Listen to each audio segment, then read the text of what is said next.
अस्सलाम वालेकुम तमाम टिकटॉक दे फ्रेंड नू अनाउंसर जवार दानिश दानी दी तरफों मोहतरम बरा सलाम। आज दी बात एक बड़ी खूबसूरत वीडियो तमाम बिरावां दे पेश नजर।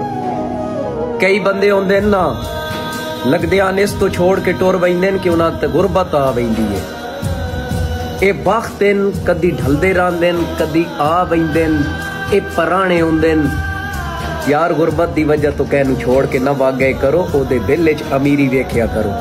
ए बेकदरियां जिहां लोगां ने गल पिया समझाइना। ए अल्लाह पाक दे वास होंदी है अमीरी गरीबी।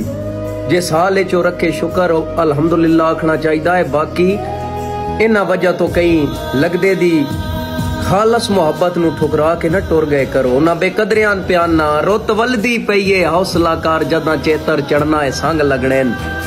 ओए गुली जदन हवा खुशबख्तियां दी वादा दसमान पतंग लगने। ए तैन भी इल्मे रुस्तम जाया डंग परतन लगियां डंग लगने। तेरे जिया रंग बाजा ढूंढ के मिलना है जदा सन अल्लाह पाक दे रंग लगने। ओ किदे रुझ गया छावा बखत दियां जदा जारा सर तो हटियां। तुसी वेख के मेरी गुरबत नू मेरा सजन च जुगियां पटियां। ते लै वैसेन सदा ना रासेन साडे तन ते लीरा फटियां।